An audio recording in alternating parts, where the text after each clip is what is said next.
Thank you. All right, I will just share my screen with you all. And share just a second. I think. There we go. Okay. All right, can everyone see my screen? I can see your screen, Robin. Okay, perfect. All right, and okay. All right, Parvi, I want to take it away. Yep. All right. So welcome everybody to the CRDS information night for this year. My name is Parvir and Robin was just speaking. She's a peer mentor, same as me this year in this degree. We've been working together to plan this night to be fun and informative. So hopefully it's within your standards for tonight. We welcome you tonight and we hope this presentation is super helpful in answering at least one question for each and every one of you.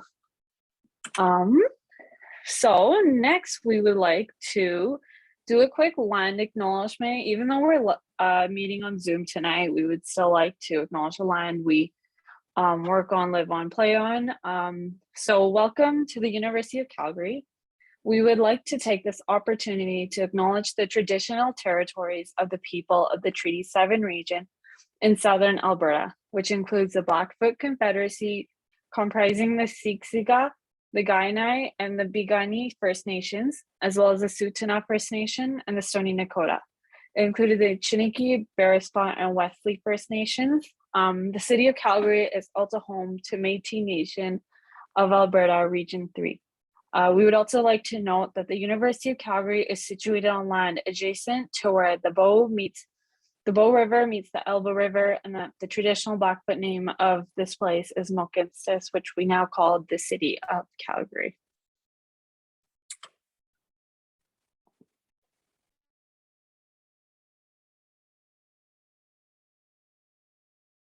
All right, so we're just going to quickly introduce ourselves. So I'm Robin. I'm a fourth year CRDS student, and I've actually been 5 years at UC, but 4 years in CRDS. I transferred into CRDS after being undeclared in arts. And yeah, a little bit about me. I love playing the piano. I love hiking in the Rockies, and I like eating my mom's empanadas. So yeah, and then hopefully in this spring, I will be graduating. And next to Parvir. Thank you. So my name is Parvi Dillon, and I'm the same as Robin, 4 years in CRDS and my 5th year of university, because clearly I could not make up my mind about my major.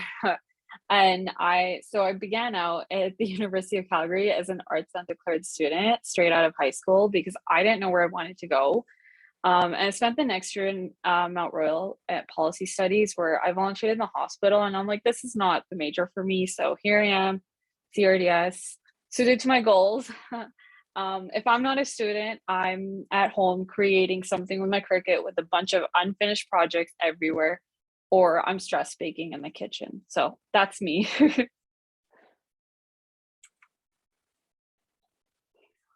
So we have Sarah, as you all met. She is, if you're not familiar with her, she's the program advisor. She's your go-to for questions tailored to yourself and your role in the program once you get started.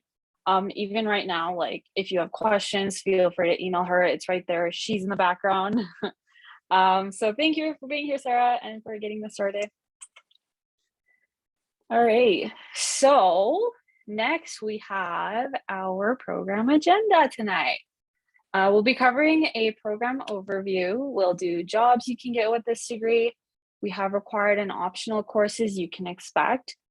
Some information on student experience at the U of C, some information about combined degrees, minors, and the Students Association. We have some students in the background there.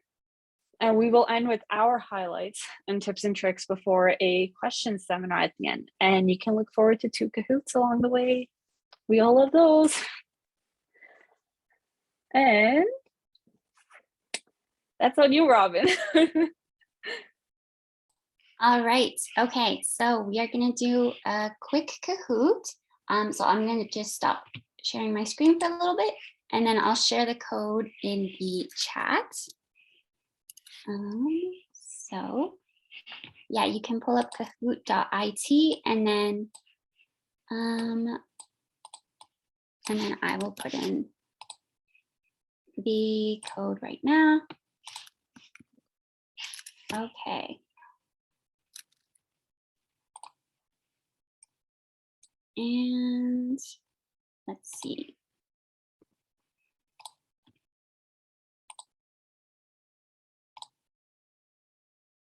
All right. Sarah, you can play as well for the fun of it. I'd be so embarrassed if I got anything wrong. Oh, so much faith in you. Don't even worry. You're so sweet.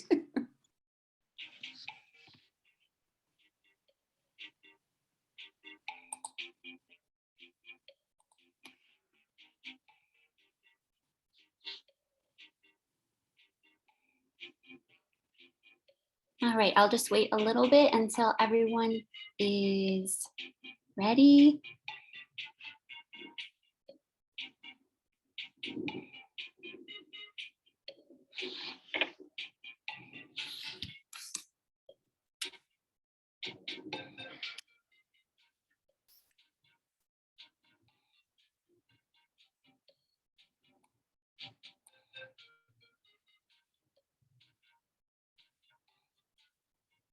And then can everyone see the Kahoot screen?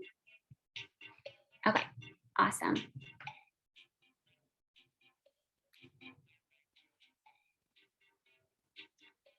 All right, we have 14 people. I'll just wait a little bit more.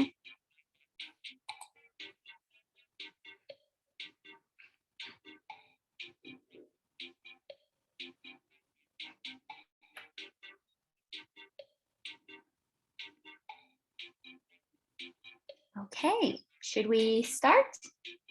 Oh, just kidding. There's a few. Actually, I'll wait a few more seconds just because some people are trickling in.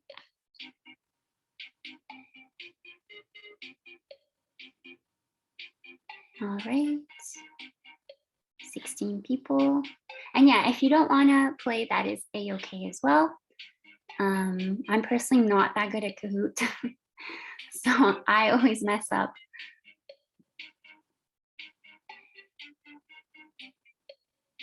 All right, okay, I think that's everyone. All right, okay, let's get started.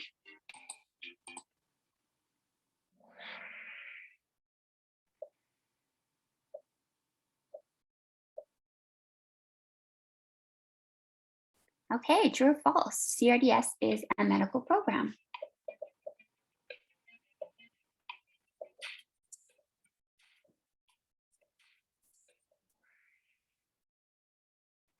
Ooh, false. So yes, the correct answer is false. Parveer, do you want to jump in and explain why it is false? Yeah, so when I first started this program, I thought it was a very medical based program. But it's actually a very, no, it totally disregards, it acknowledges but disregards the medical aspect of things, but you learn a lot about the social side while you still have some courses on the medical aspect. And we'll talk later on this, but a lot of students take this into the medical field because it's a really good area to know about the social aspect of disability and rehabilitation. Yeah, well, we are part of the medicine faculty. Yeah, exactly as Parveer said, it is not just learning about disability through a medical lens. It's learning about it through like a cultural, political, and all other lenses as well. Okay, next question. All right. True or false, you will have practicums throughout your program.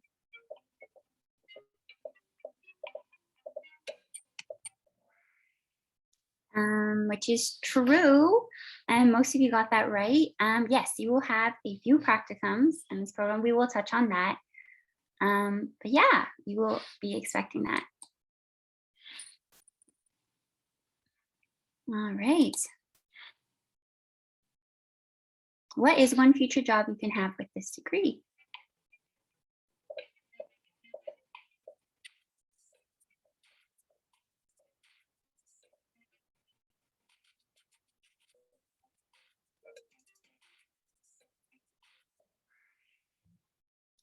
Nice. Yes, all of the above.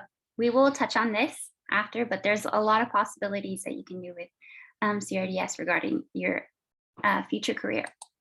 All right. And next.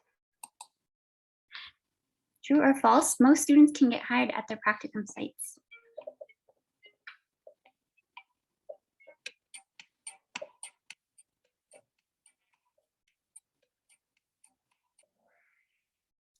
True, it is possible. It's not guaranteed, obviously, but it is possible to get a job after doing a practicum. So that is a nice thing. Yeah, I'd also like to add to that, Robin, it's also rare to get a job offer after completing a 4-year degree into the field. So that's also really nice. Sorry to interrupt. Yes. Oh, no, please add in anything. Oh, our names are, yeah. That's okay if you get this one wrong, actually. Nice. Good job. All right. And then that's not really about CRDS, but yeah. There you go.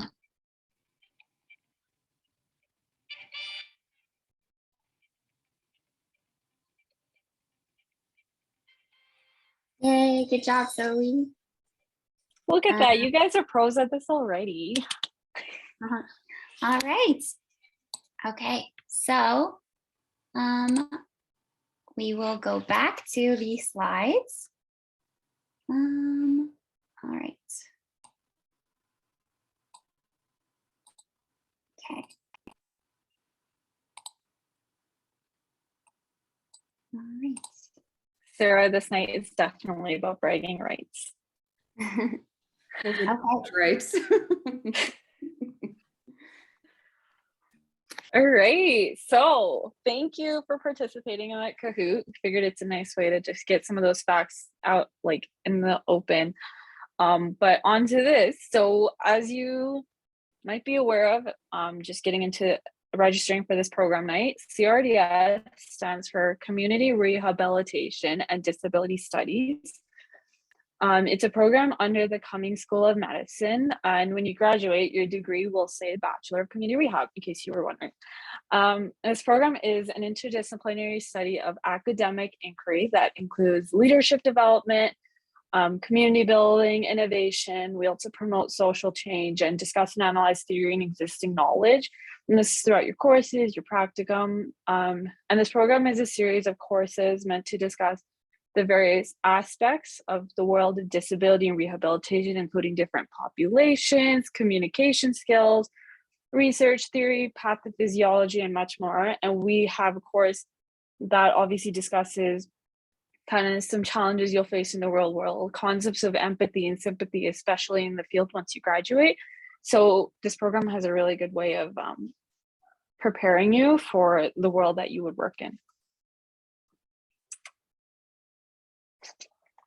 And next we have probably the reason you're here. For some of you, maybe. We have a list of jobs you can be eligible for with this degree. It's on the CRDS website. That website's just listed down there.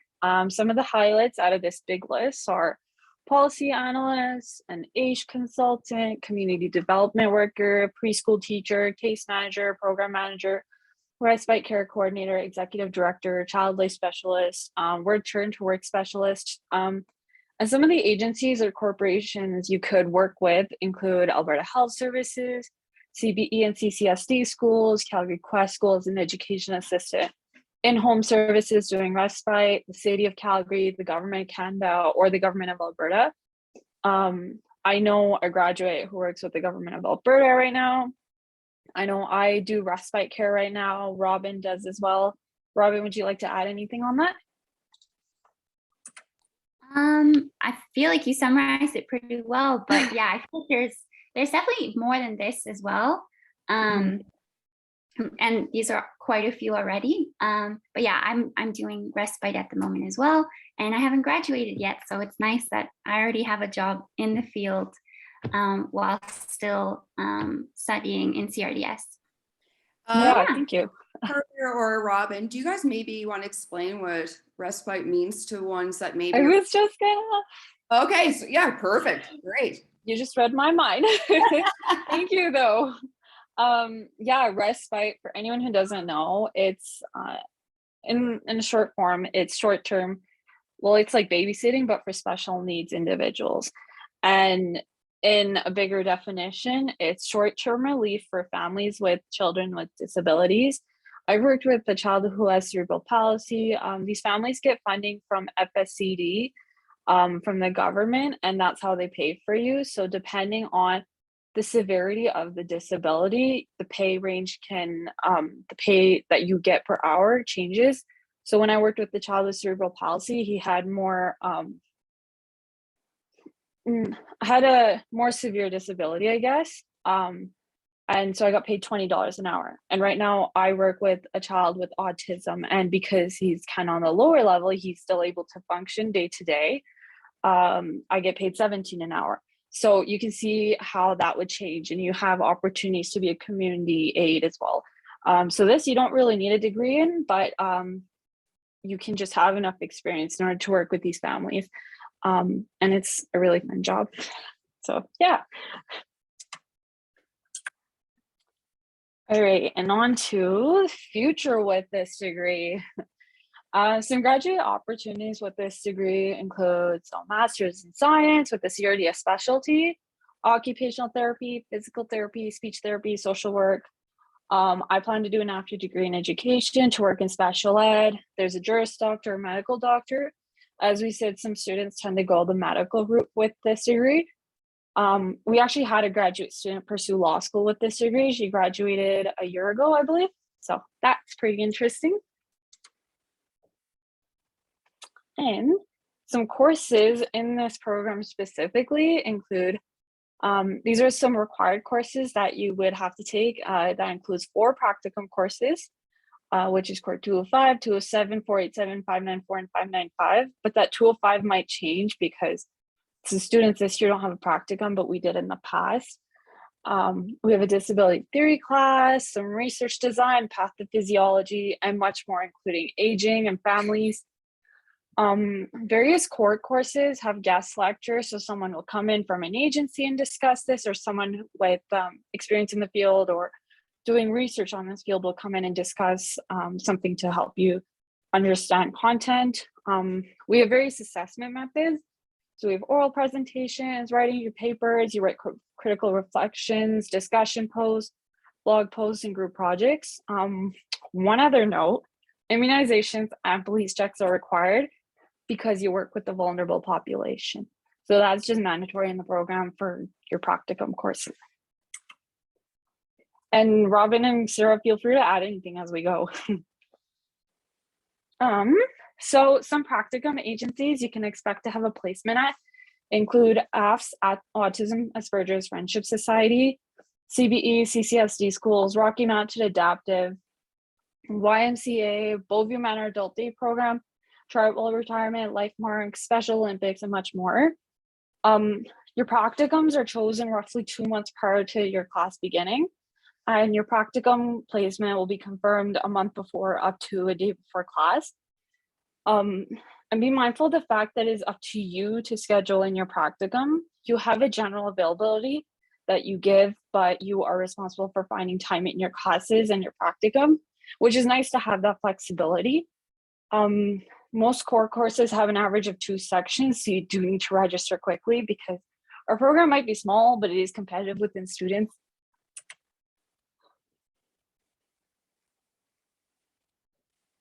And that question, are students able to complete practicum places at their places of employment? I kind of did, but I finished my hours before getting hired on, or I was given the option to complete my practicum hours outside my paid hours. Hopefully that kind of answers, and thank you, Sarah, for answering that. Here we have some courses that Robin and me have completed that we've used as open option courses, because you do have the opportunity to complete those throughout your degree.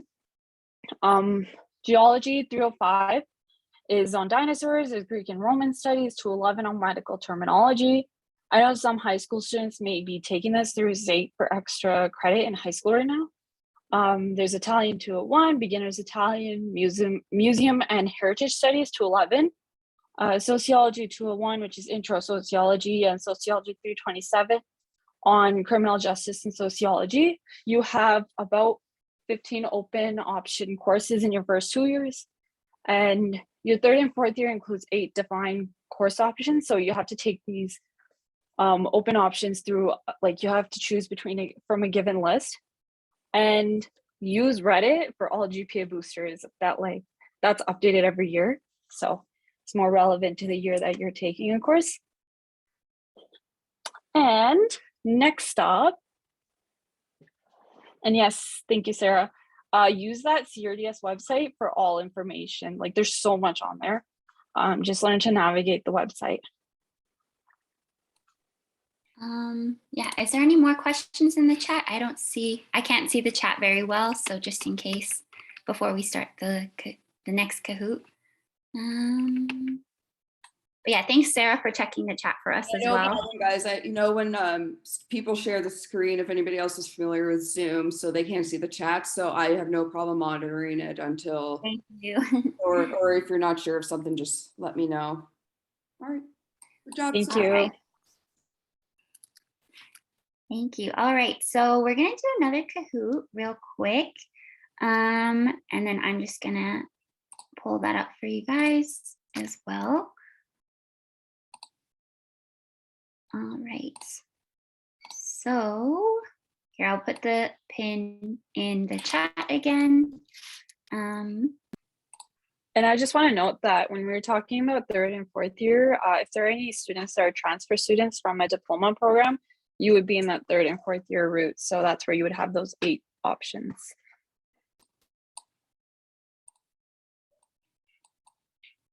Okay. And sorry to interrupt, guys. And just to let anybody know that when you do apply and you're admitted to the program, I do an information session for all the newly admitted students in both routes. And I go over everything and what courses you have to take and how that all works. So we just don't throw you into the wolves and hope you survive. So there's lots of guidance, and first year students get mentors. So the combined would follow under the 4-year route. One, Jordan, that's a great question. So I would also discuss that as well. And sometimes I'll put you in direct touch with somebody that's in the combined route, so you could directly ask them questions as well, but it's under the 4-year route as well. Okay. And we have 2 students here who are going to talk on the combined degree and some other aspects of this program. So yeah. Just a quick question. Can everyone see the Kahoot page?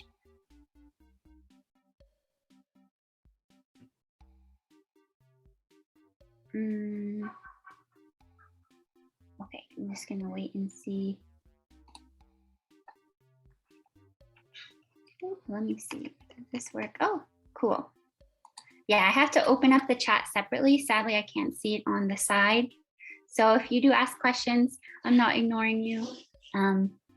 Yeah, I just can't see it very easily.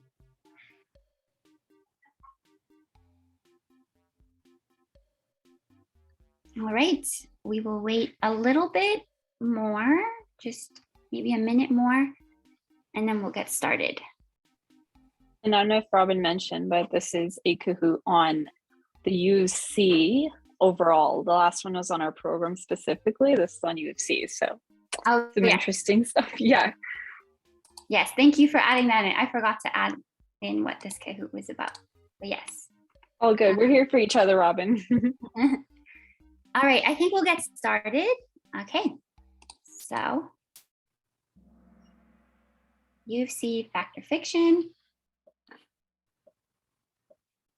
All right, true or false, TFTL is super quiet on all floors.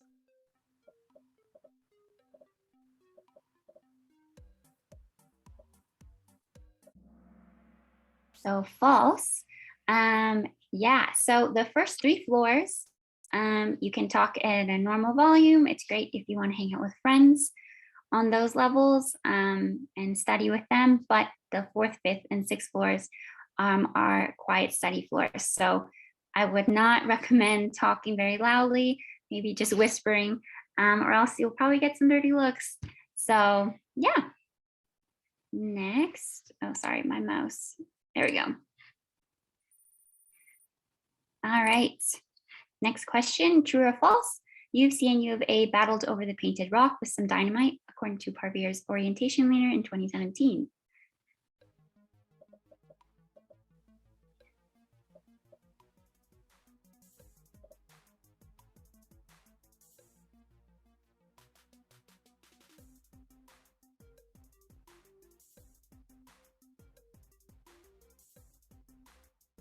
All right, let's see.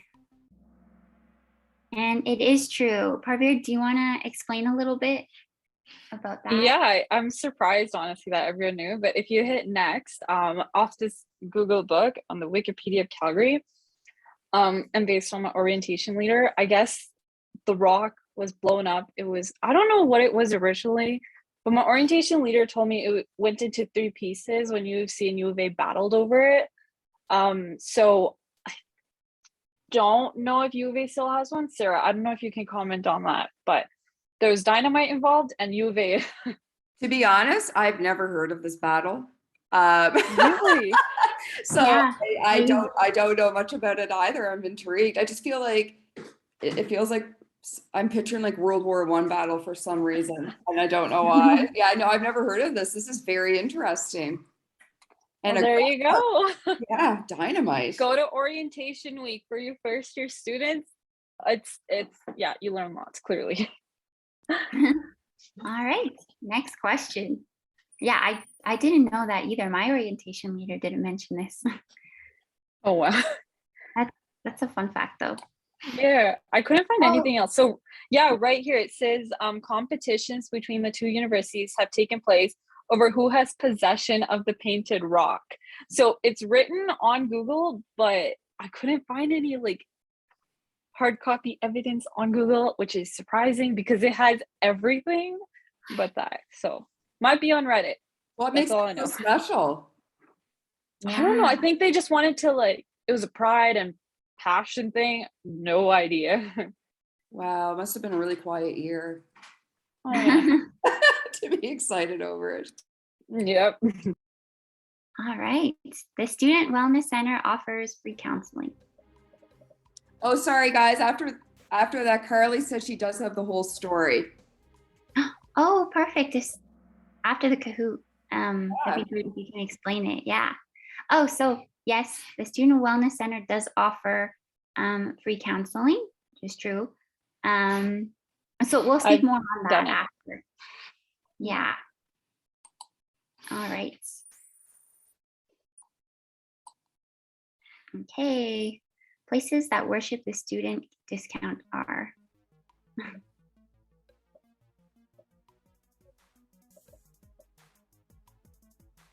Actually, I don't even know if I know this one well. I'm still learning about so many of them. Yeah. Oh, okay. All of them. Okay, I was wondering. Oh, cool. Well, now I know this as well.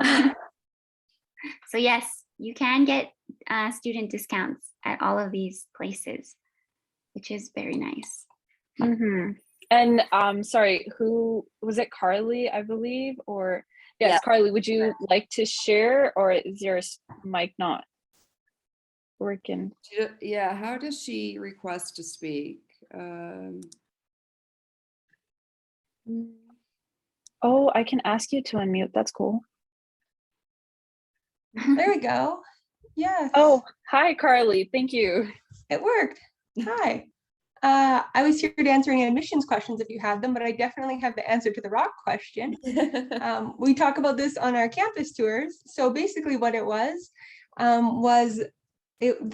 giant boulder was unearthed during the building of the social sciences building, and it was massive. And we used it for free speech on campus. So basically students can paint it to advertise events happening, sporting events, things like that. So it was really popular on campus, and a friendly neighboring university to the north that we're not supposed to name. They were kind of a little bit jealous of our cool rock. So their engineering team actually came and stole our rock. And it was a massive boulder. And we went there and we stole it back and forth and went up and down Highway 2 several times until eventually we had enough. And we cemented the rock to the ground. And now they came back, not to be outdone, with dynamite. And they actually tried to take our rock from the ground, but they ended up, the rock didn't move, it just broke into 3 pieces, except a lot of the surrounding windows in the buildings were smashed in the explosion. So I think that that kind of ended that there. And now we have 3 rocks around campus that are still being painted. Thank you. It's interesting. So Calgary won at the end of the day with a few broken windows. Exactly. Thank you, Carly. Yeah, I didn't know that. Whoa, yeah, I had no idea. That's pretty cool. Yeah. All right, last one. You can walk almost the entire University of Calgary campus from the inside.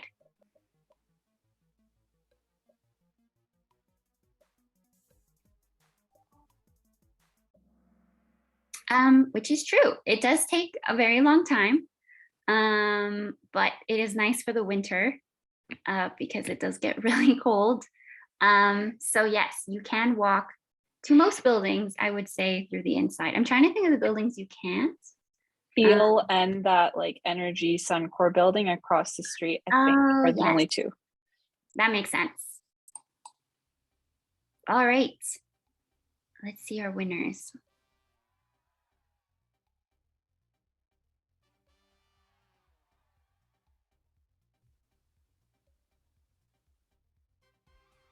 Good job, Jordan. Nicely done. All right.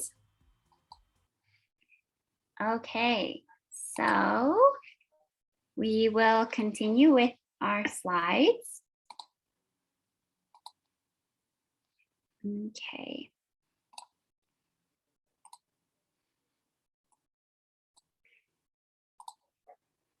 All right, can everyone see the slideshow?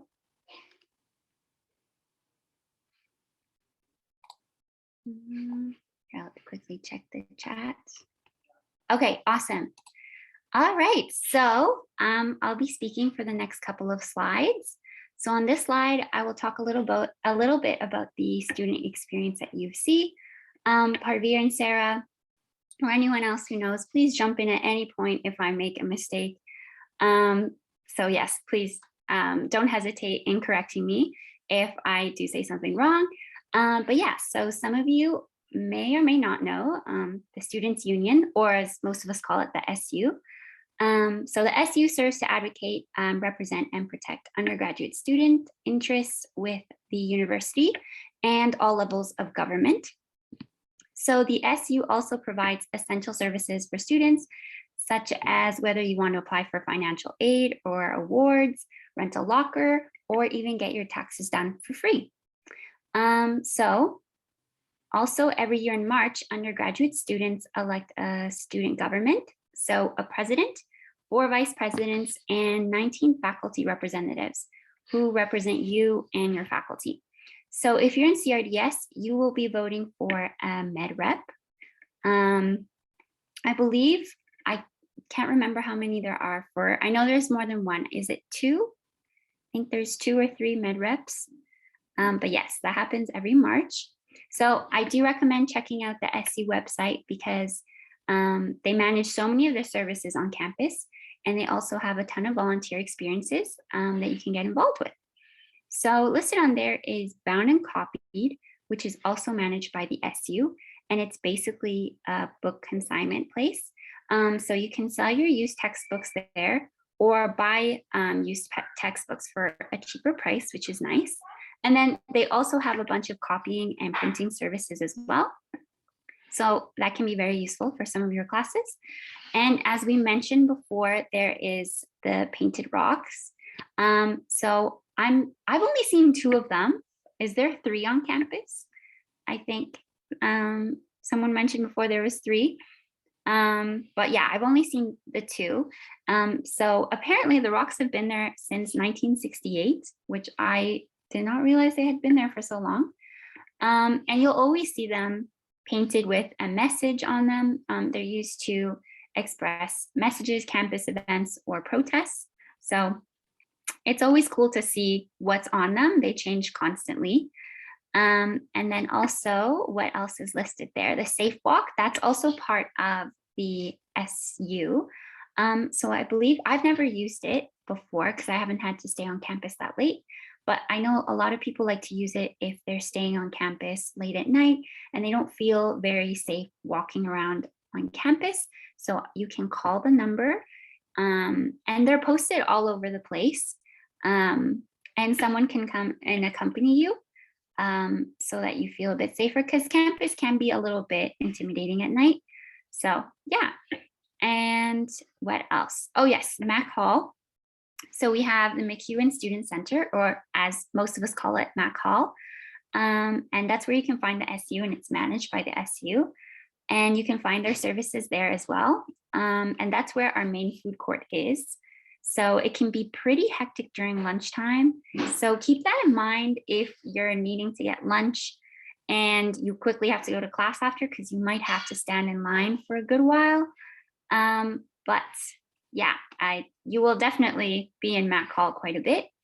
And then we have the Taylor Family Digital Library, which is called TFTL for short. And it's our main library. And there are 6 floors, as we mentioned in the Kahoot. The first 3 are great if you want to study with friends and chat. And then floors 4 to 6 are for quiet studying. So I recommend studying there if you need a quiet environment to concentrate. And yeah, and then the UC bookstore is located on the lower level of Mac Hall, right by the Starbucks, and it's managed by the SU. The bookstore will have all of your textbooks that you need for your classes, school merch, and such as Dino hoodies. And then they also have really great school supplies. And they sell really nice stationery there as well. So I really recommend checking that out if you like fancy pens and highlighters. So that's kind of a nice part of it as well. Is there any questions on this slide? Is there any questions in the chat? Don't think so far. If not, there's no questions in the chat. Sorry, Robin. No. Oh yeah, no worries. Okay, we will move on. All right, so quickly touch on our fitness center, our gym, and the lockers. So the fitness center is located in the kinesiology complex, and it's open right now. Because of COVID, you have to book an appointment before using the gym. So you can do this online on their website, and you log in with your UCalgary username and password on their booking page. And there are 2 levels to the gym, which includes a ton of equipment and a racing track, which is really nice. And then they also have a ton of programs and fitness classes that you can attend. You can also find a racket center near the gym, bouldering and climbing walls, and an aquatic center. And then lockers on campus can be rented through MyUC for 8 months. They're located in several areas on campus, so I recommend renting one where you typically hang out or somewhere close to where you transit. So if you take the train, it's nice to have a locker in science theaters as it's close to the train. And then you can rent a small or larger locker. And sometimes students like to share a locker with a friend and split the cost. I've done that before with a friend where we got a large locker and we both used it quite a bit. So that was nice. Any questions for this slide so far? You can always have questions later on, we'll have a question period later. So don't worry if you can't think of anything right now, or if nothing comes to mind, or if you think of something later, we will have time for questions. All right. So here's just kind of a picture of the Active Living website, and it has more information on locker renting. I think you can rent a locker by the month when it's through the gym, I'm pretty sure. So as we mentioned, a lot of people like to split the cost for the lockers, and then they also provide towel service. So with COVID, there are many uncertainties with that. So you can call them for more info. And then on the right is what you would expect to see when renting a locker on campus. So that's kind of what it looks like when you're trying to register. And then they also have a list of the different buildings where you can rent lockers, which is nice. So yeah, they're spread out all over campus, which is great. All right, let's continue. So parking and busing. When it comes to transportation, everyone has different methods. If you drive, there are 4 lots with all-day parking, with 10, 11, and 32 being the cheapest. Once you get to have 1 course a week, it can be helpful to just park at the $5 an hour lot for the duration of your course. Parvier does this once a week for 2 hours. It's closer and almost the same price. A quick note, these pay machines only take credit. You can also pay via the Way to Park app. Again, it's only credit. And then parking permits are also popular at the McMahon Stadium. The closer it gets to campus, the more expensive it gets. And then some homeowners rent their driveways or areas in front of the house on Marketplace for students who need parking. And then some students park at Brentwood LRT station and then take the train from there, which is only 1 stop.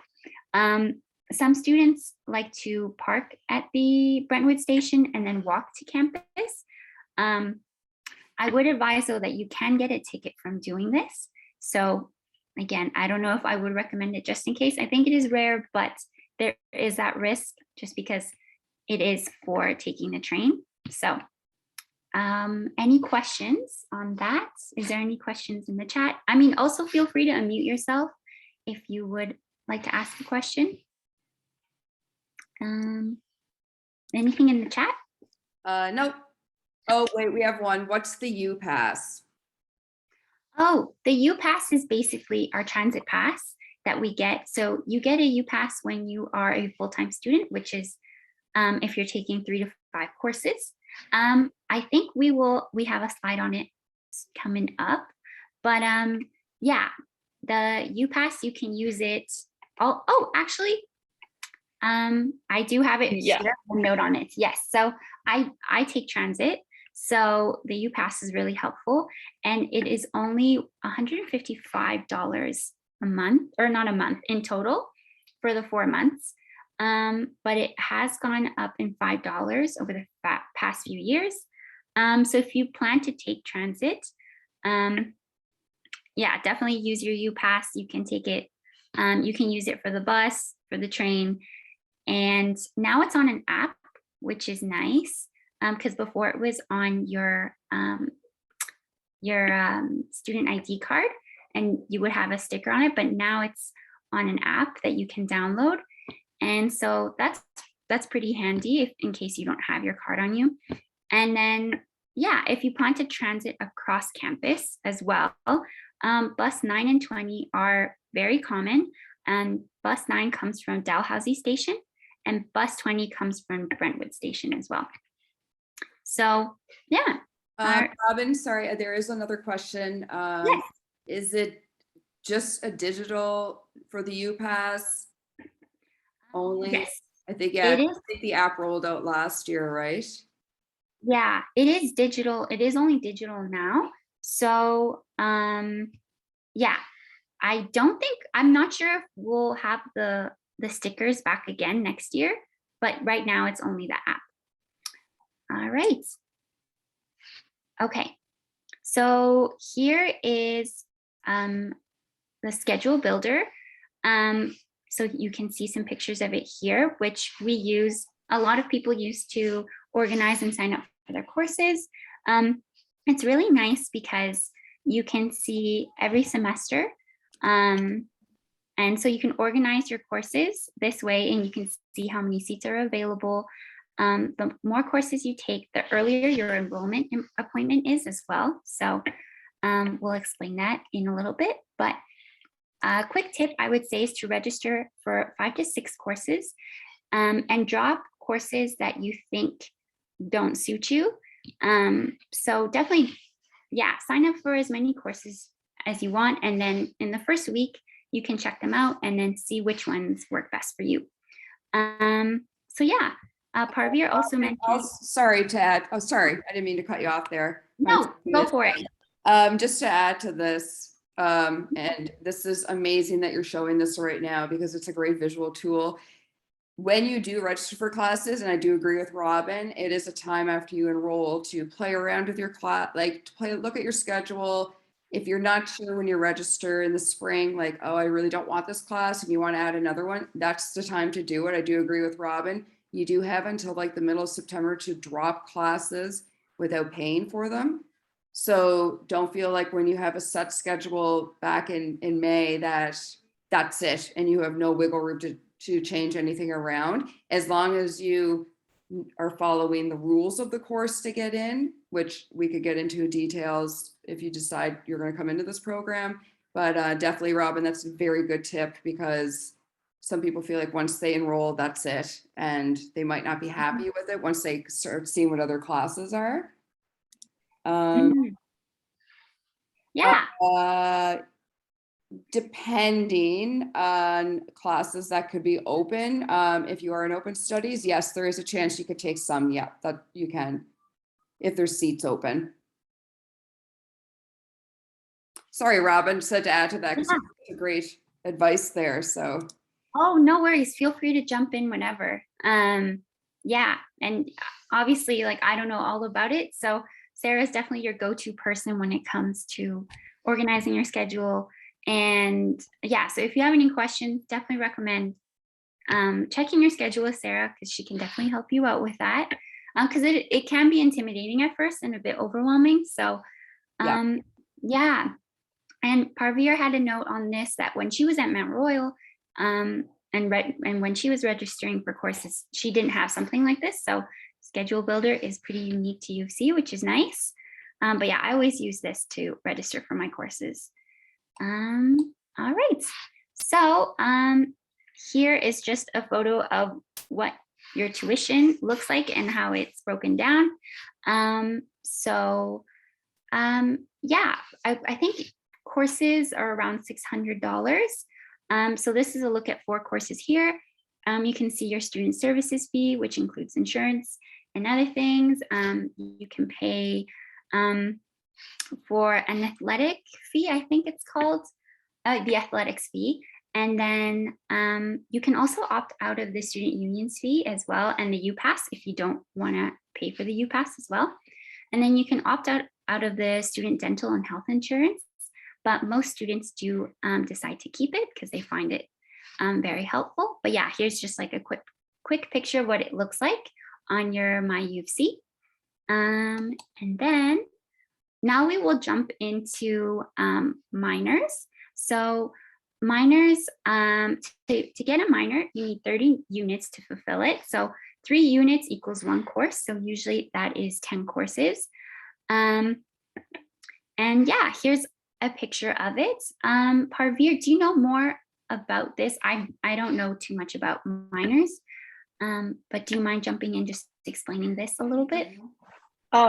Well, we have Kiara there that's going to speak in a few slides. So we'll, once we have students speaking, we'll get to that. But basically 10 courses, and like if you have 15 options going right now, like you have 15 options in your first 2 semesters. So if you feel like specializing, minor doesn't do much, but it's like, I mean, you can talk about it.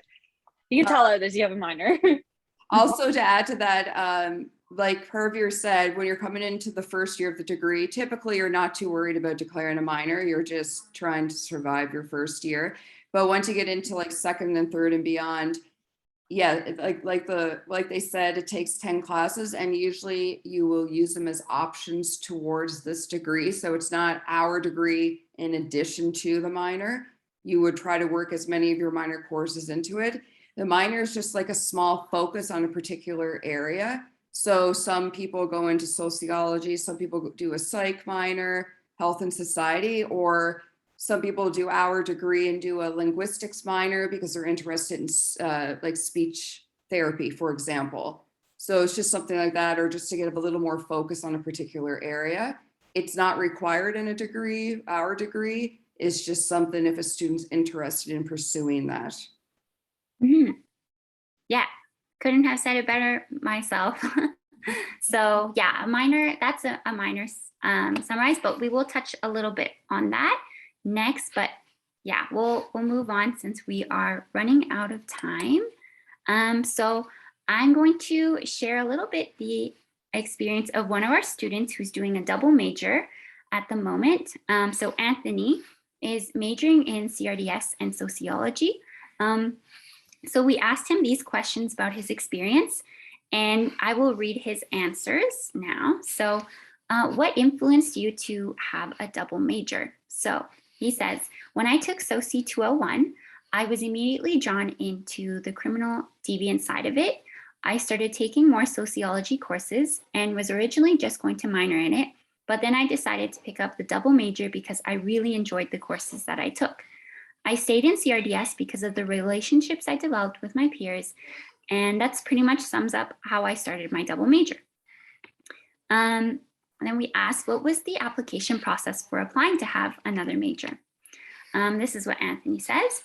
It was a slight pain in the ass compared to the application process for CRDS and psych, from what I've heard. Since CRDS psych, the CRDS psych program is the standard, I believe students are able to apply through MyUC, whereas I had to fill out a manual change of program form with Sarah's and an arts advisor support, and then get signatures from the Associate's Dean for the Cummings School of Medicine and the Faculty of Arts when I applied,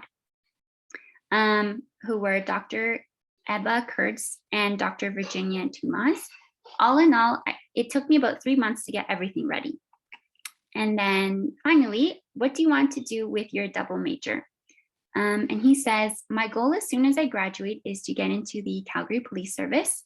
Having a double major gives me a competitive edge over other applicants, but honestly, don't use this as motivation to do a double major. I did my double degree because I enjoyed sociology. I have a friend that's doing psych business and plenty of friends that are doing CRDS, or sorry, not psych business, CRDS business, and plenty of friends that are doing CRDS and psych. If we didn't enjoy our programs, these decisions would make school a lot more miserable. So that is the perspective of Anthony, who is, as I said, doing CRDS and sociology as his majors. So next, we are going to have Athena. I think Athena is here. We didn't ask her these specific questions, but I think she will touch on them. But yeah, Athena, feel free to jump in and explain. Yeah, so my name's Athena. Yeah, I'm in a combined degree with a BSc in psych, and that's an honors degree, and then also my degree in CRDS. And so I kind of chose to do a combined degree because I really like that interdisciplinary perspective. I bring a lot of my practical experience from CRDS into my psych papers and my psych theory, and vice versa. And so they complement each other really excellently, I think. And in terms of my future aspirations, I want to go to grad school to be a clinical psychologist, which is why I chose to do an honors degree in that. And also the final practicum in your CRDS degree will also set you up really well for grad school, particularly if you choose a research practicum, because you need to build that research experience if you want to take that direction. And I noticed a question in the chat actually about what the difference was between a BSc and a BA.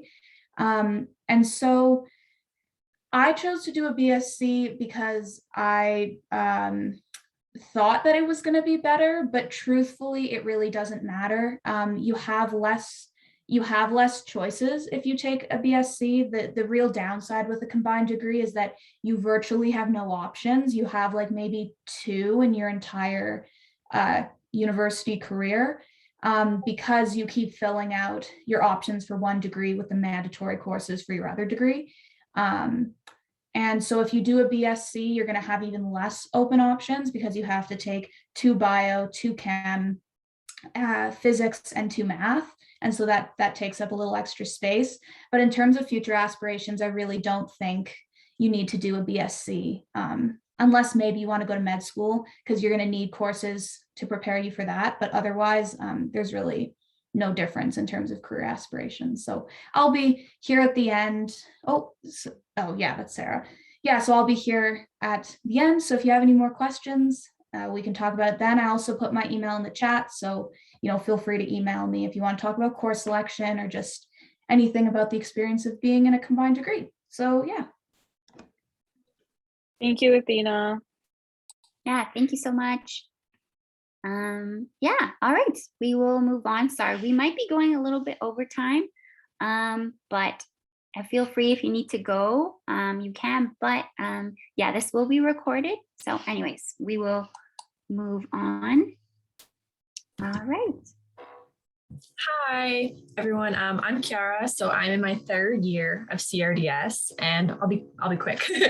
I wanted to minor in linguistics because to apply to a master's in speech language pathology, you already need like these linguistic course prerequisites. So I really enjoyed the courses anyways. So yeah, Sarah and Parveer touched on this really well, but yeah, 10 courses or 30 units from the area you wish to minor in. And something good to check is some of these courses need to be specific. So you can check that in your what if section on your student center. I met with the arts advisor and she told me what courses I absolutely needed to take. So that was great. Yeah. And so, yeah, if you're interested in a minor, look into that beforehand. And I actually haven't even declared mine yet. So I don't know if I'm the best person to talk about this, but I think what I really like about a minor is like what the courses you take before you declare it count towards the minor. So you can see if you're interested in something as well. And yeah, I really enjoy that. I'll probably pop my email in the chat, just like Athena did as well, if anyone has any questions. Thank you, Kiara. That's super helpful. And would you also like to touch on the CRDSSA? I know we've had events. I've been on the CRDSSA last year, but we've had pizza parties and study sessions.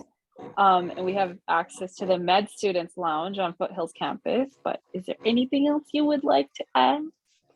Yeah, well, yeah, I'm a junior executive for the CRDSSA, and I think it's just a great place to connect with people, even online when we can't really have events as much. We have a Discord, and just to chat about general questions I found to be really helpful. And something I'll also probably add in here is I'm involved in research with a CRDS prof. So that's been really helpful. And I don't know, I think it gives you such a holistic degree experience to do stuff like that. So if anyone has any questions about that as well, please message me. I would love to talk about it. Sorry, do you mind adding what you're doing research in? Yes. So I do research with Dr. Wolbring, and he his research is so broad. Oh my gosh. I'm going to link his website too. He's a CRDS prof. So it's under community health sciences, and I focused on people with disabilities in relation to various domains. So what I've been doing the past 2 years is the inclusion of people with disabilities in environmental activism and education. And then we also, one of our papers came out, so that was exciting. And yeah. Congrats on that. Thank you. No, it's really fun. And then also you can have I don't know if this is still going to be available when stuff isn't online. You can do a research practicum in CRDS as well. So I think that's pretty interesting. It's probably best to know your supervisor beforehand before just doing the practicum in your final years. But yeah. Yeah, and I think too, to add to that is if something interests you and you're not sure about the research, is to talk to any of the faculty members, and they can direct you to another professor that does something that you might be interested in. I'm sorry if I don't remember what student it is, so I'm sorry if I'm over speaking, but I think one of them is doing a doula, working in doula research. And so there's just so many different aspects that you can get into. Our faculty is always doing amazing research in different areas and fields. So yeah, something great this year was I was at the CRDS Zoom orientation thing for a bit, and the professors talked a little about their research areas and linked their CVs. I really enjoyed that because it just you can be mindful of first year student as opportunities for the summer. So yeah, it's challenging, but you it's fun. You'll like it. Thank you. That's a Great. really great overview to have. So, and you're right, like Keen, with like figuring out the research opportunities and whatnot is really great for our students to figure out what they want to do. Yeah, thank you so much. Yeah, and then we will link the Discord. We'll talk about that really quickly after, because Kiara mentioned the Discord chat for CRDS, but either way, we just have a few more slides. So Parveer, I'll hand it over to you here. Thank you. So we reached out to Eva Jones, who could not be here tonight, but she allowed us to speak on her behalf. She is a transfer student, so a student who came in to complete her 3rd and 4th year to get a degree. So she said, I'm a transfer student from the Rehabilitation Assistant Diploma Program from Capilano University in Vancouver, BC. My experience with the CRDS program as a transfer student has been an easy transition. She hasn't attended any classes due to COVID, any in-person classes, but she's really enjoyed online learning. The only downside is not building a lot of those connections with professors that you would in person. And she said she finished her rehab assistant program, worked for a few months before returning to school. Her ultimate goal was to get her master's in OT, which she's applying for. And she's finding this year to be a struggle to maintain proper time management because she also works 2 jobs and she's doing her practicum. And she said something that the diploma program that she got before coming into CRDS offered was a full-time practicum placement, which allowed her to fully immerse herself into the work and learning on the job. And she would recommend this degree to anyone who would like to continue their studies like she hopes to. She thinks it brings a disability lens that would be beneficial for many practices. I know many students now in my senior level courses who are, they've come in from a therapy assistant, something from, say, respiratory assistant, I think is another one. But yeah, Sarah, would you like to add anything else on students coming from going into that transfer route? Like their different diplomas, you mean, or just anything overall? Sorry. Anything in general, because Yeah, for sure. And I think maybe some of them also could speak to it as well. But I think the biggest thing is the transition of learning from a college atmosphere into a university one, because college, their courses are chosen for them. And we provide a little more flexibility, and we're kind of encouraging you just to choose courses that you want to take, even though in the 3rd and 4th year, it's a little more specific. So I think once you kind of get through that a little bit and talk through to the Student Association and senior students and the Discord, I think it's a lot of great support.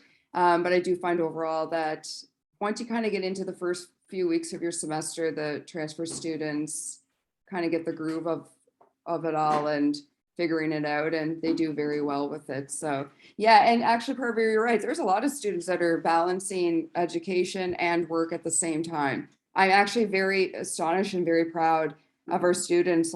Many of them work. So it teaches you the fun things in the real world, right? So if they could do it, anybody can do it. And practicums are also a great asset with that too, to help you balance work and education as well. So we have a lot of rock stars in our program. Thank you. Yeah, and I've talked to a few students, and it's like the more we have on our plate, the better we do in our courses, because we have to actually find time to do stuff and we can't procrastinate. So that's out there. But on to our next student, who is also a transfer student, but is now a graduate student because she graduated last year. Her name is Brenna McGillian. Myself and Athena were on the Students Association last year with her. I'm sure Kiara and Robin know of her too. She's currently doing her Master's of Science in Community Rehabilitation and Disability Studies specialization. She's a teacher's assistant for the course I'm in for pathophysiology, because she really enjoyed that course. So after graduating from the undergraduate program last year, she decided to go into this graduate program with the Community Health Sciences program. And she said initially it was very intimidating to do this application process, but she had a lot of support from her professors, from her peers in the program. And that's a nice thing about this program. You build a lot of connections, so things like this become a bit easier. She had a positive experience and she wants to pursue a PhD in disability studies. And hers kind of niche is maternity care as a disability specialist. I'm not too sure on her research right now, but I know when she gets into something, she'll go straight into it. But the job opportunities allow her to stay connected to the undergraduate program as a graduate student. And yeah, she is a great resource. She didn't really provide her email for everyone to reach out to, but once you get to that graduate level, you'll be talking to your professors and Sarah a bit more. Well, Sarah would be more undergraduate, but she would lead you in the right direction for sure. I will try. But yeah. And I'm sorry, Paravir, if you didn't mention this, but Brenna was a transfer student. So she came in, and that's right. She's actually a TA as well. Like, she's really great to talk about both undergrad and grad experiences.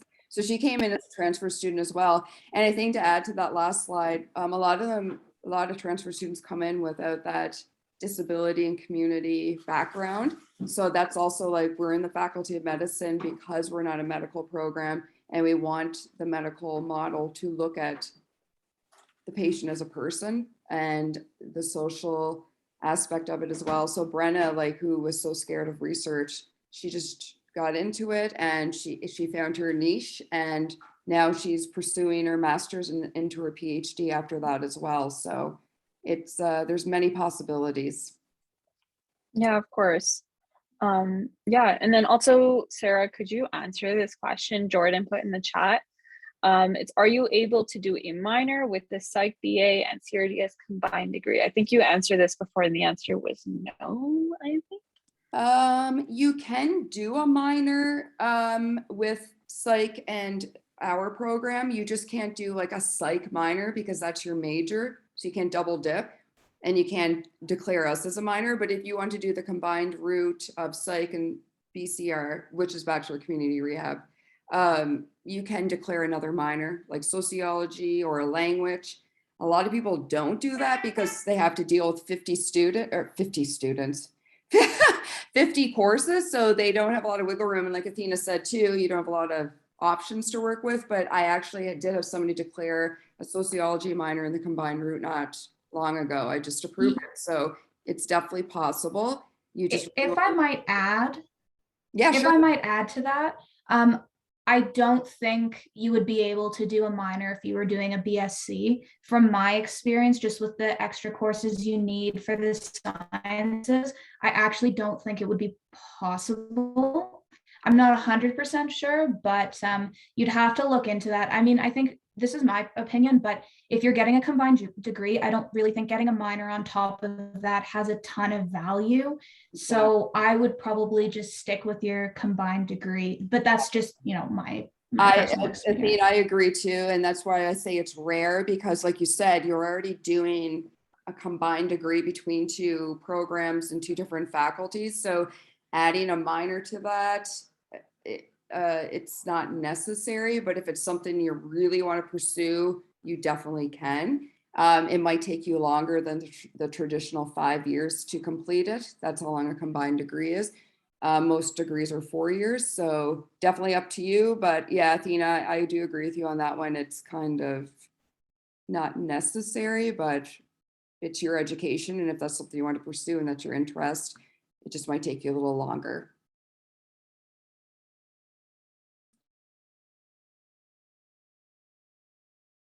All right, so we're close to the end here, but on this slide, I will talk about some of our highlights and tips real quick. So one of our highlights was getting to know people in our program, getting to know our peers. It is a smaller program, so you do get to know people quite easily, which is nice, and you get to know your professors quite well. So I feel like that's more of a unique experience compared to other bigger programs at U of C. And another highlight for us are the exam break events.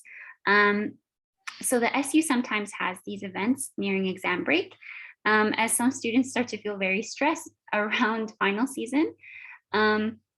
So they have PALs, cookie decorating, make your own terrarium, and then, yeah, there's a bunch more.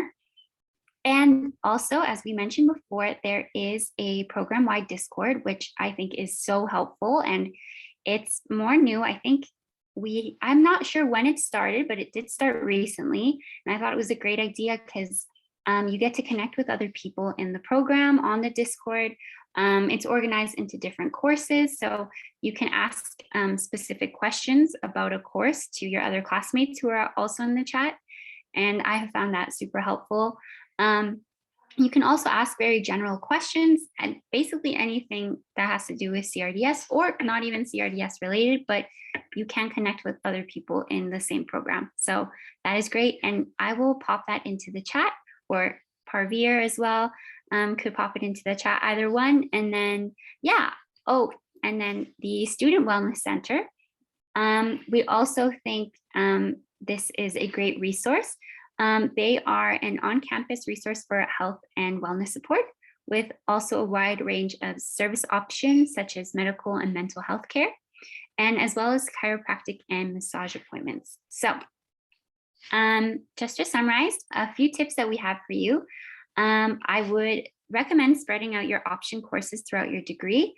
I think it's really helpful to have a few option courses to do in your 3rd and 4th year, as you can explore different classes while also focusing on your senior CRDS courses. Also, we cannot emphasize this enough. Do not feel pressured to finish your degree within 4 years. A lot of people finish their degrees in 5 or more. So go at the pace that you think is best for you.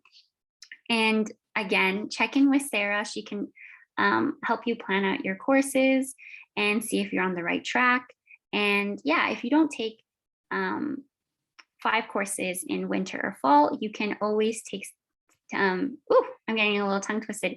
You can always take a few in spring and summer to catch up. But again, always check in with Sarah. I recommend checking in with Sarah every year to make sure that you're on the right track. And a lot of people forget this, but taking 3 to 5 courses a semester does qualify you as a full-time student.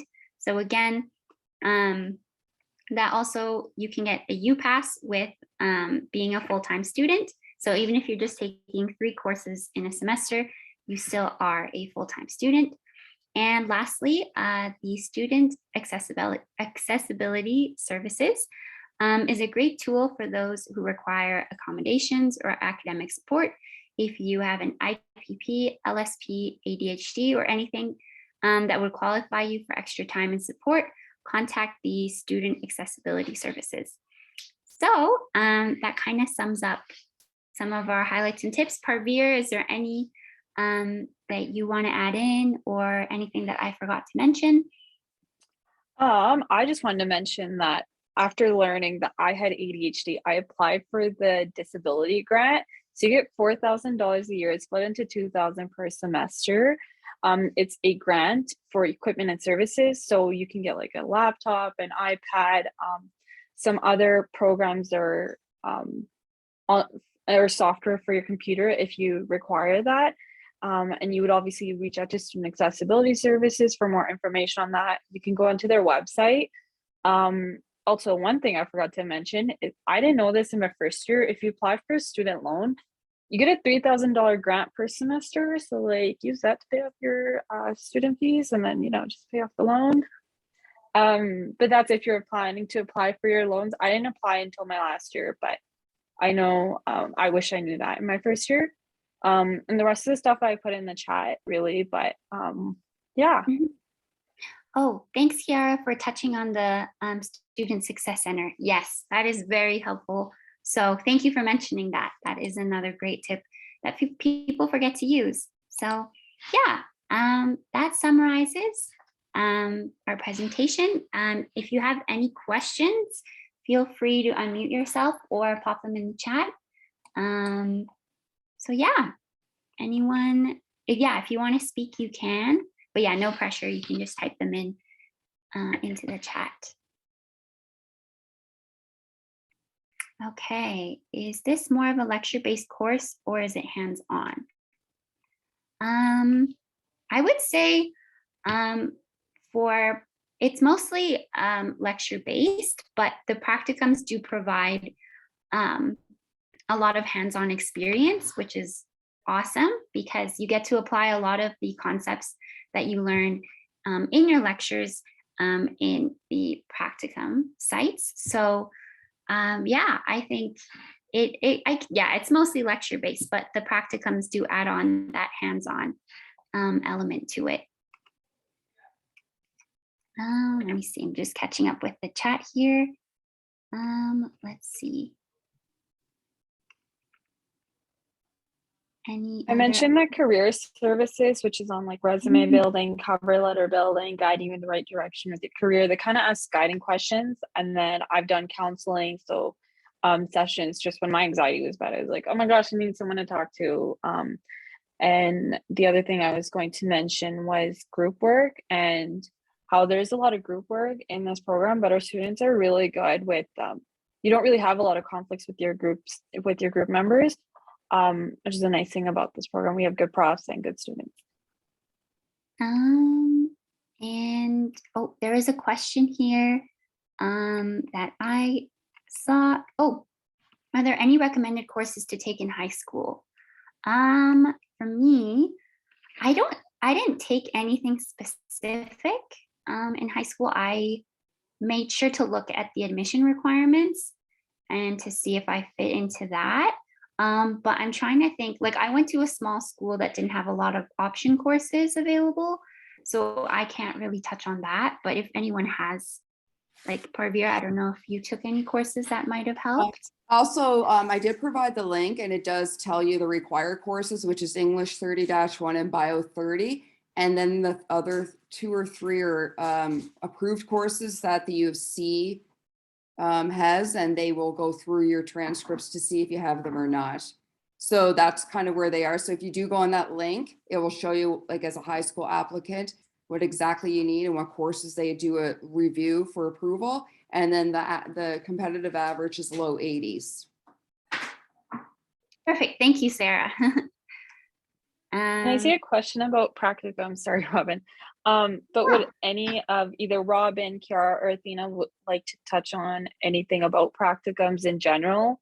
I know that's even right now, our first year students are like, well, what are we supposed to do? Because I know the website mentions like a role, a general role, but every agency has a different role, I guess, within there. So would anyone like to touch on that as a student?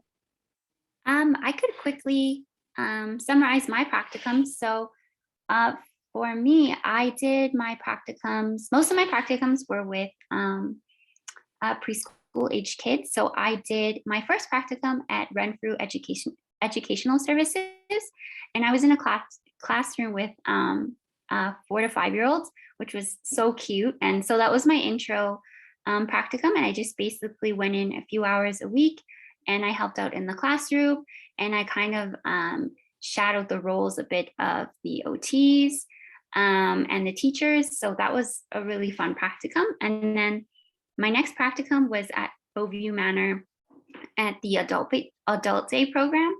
And basically there, I just chatted with a lot of older adults as they did their activities at the day program. And so it was mostly just making connections with the older adults and helping out with facilitating the activities. And so that was a very different experience from my first practicum, but I liked it just as much. And then my other practicum that I did was again at Renfrew, but at different locations. So this time I had to do, I did 8 hours a week or 10 hours a week, I think. And I was there for a whole day and just helping out in a classroom. And basically I shadowed the role of a child, what are they called? CDFs, child development facilitator. There we go. And so, yeah, that was very fun as well. It was very rewarding. I personally I like having practicums with kids a lot, but there's so many practicum sites, so there's so many different opportunities. And then right now I'm a peer mentor for my senior program, so I'm helping out in intro courses for CRDS. So I'm in one intro course right now with Parveer, who's also a peer mentor. So yeah, that kind of summarizes my practicum experience. But if anyone else wants to jump in and talk about theirs, please go ahead.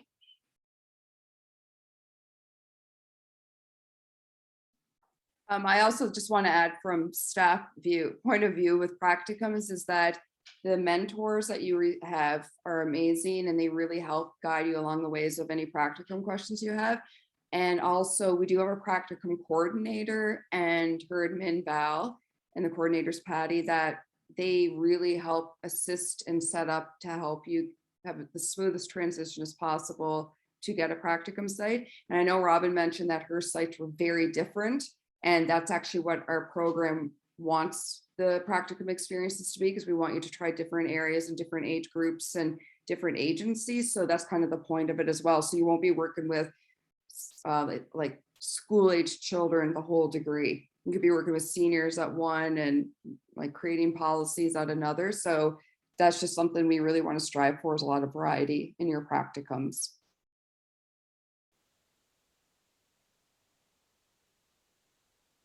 Yeah, thank you, Sarah, for adding that in. Yeah, any more questions in the chat? I keep missing them, so I'm just gonna catch up. Athena, did you want to say something? I saw you take your mic off for a bit there. No, I mean, I don't really have much to add. I was going to say that, you know, like it's good to keep your mind kind of open when you're going into your practicum placements.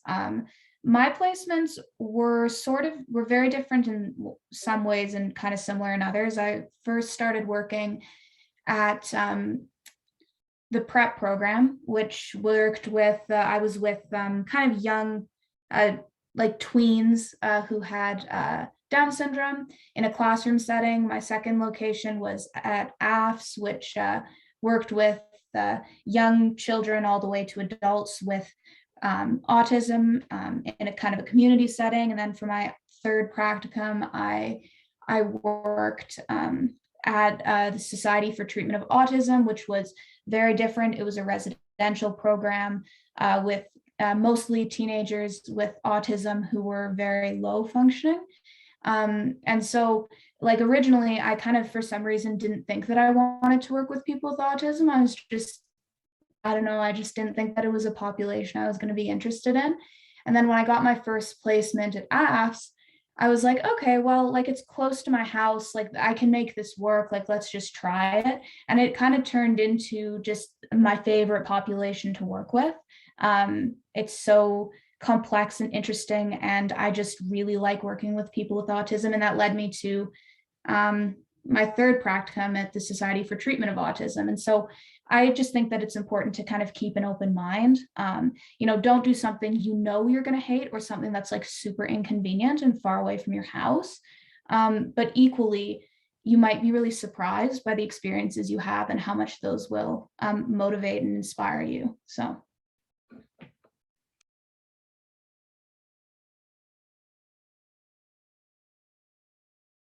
Oh, thanks, Athena, for adding that in. Yeah, definitely keep your options open, but yeah, definitely take into account like, okay, where is my practicum site located? Like if it's very far from you and you can't drive and you have to take transit, definitely keep that in mind, because I remember I had to do that once, and you definitely have to incorporate transit time into your day. So yeah, definitely keep that in mind when picking your practicum sites. But yeah, any other questions?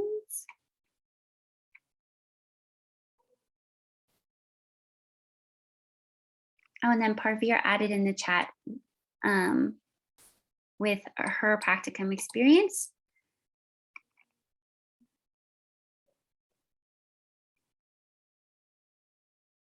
Oh, if you don't live on campus, are all the options like the Students' Union still available? From Emily.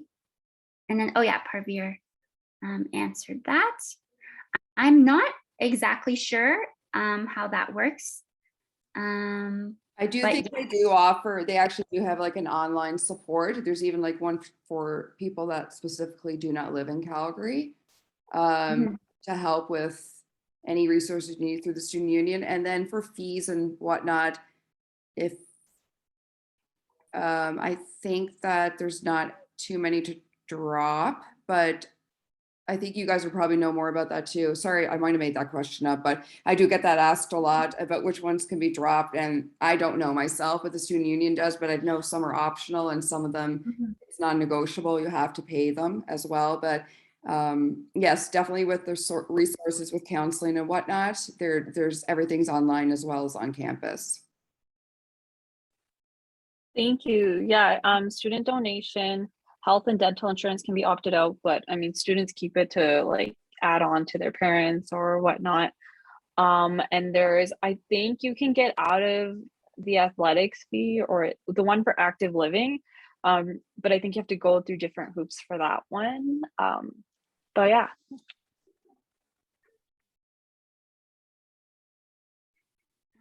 Any other questions before we wrap up?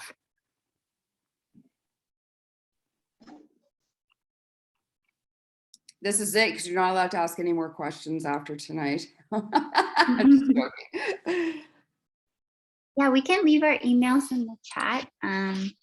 If there's any other questions here, I'll add in my email. In case you think of some later on, I'd be happy to answer or refer you to someone who would know in case I don't. We're really sorry this took so long. We were just, enjoying our time with everybody so much. We just really want to keep you in longer. But thank you for Sarah, Kiara, Athena, Robin, and everybody for participating, for coming on. We appreciate everything. So thanks so much. Well, thank you for all your hard work and making this very enjoyable, which I think I just read someone else, HW said that as well. I think this is very informative. Even I like the painted rock, the dynamite. I think we should bring that back and start another war. So you guys did such an amazing job and I'm so proud of you both. You guys just went beyond what I could ever do. This is much more interesting. So Oh, I'm glad to hear that. Yeah, sorry it took so long. no, but that's great. Yeah, this is great. Yeah, I hope for everybody attending it did answer questions, and like Robin said, that their emails are in the chat. You can always connect with me as well, but if you want to get more of a student experience, it's always best to ask any of them as well, Athena and all the rest that attended as well. They do such an amazing job sharing their perspectives. So we really appreciate everybody attending tonight, and we hope to see names and faces and for our program starting next year. And I think that's it. So if anything else comes up, let us know. And everybody have a great evening and take care and enjoy the rest of your week. Yeah, thank you, everyone. Bye. Thank you. Bye-bye. Thank you.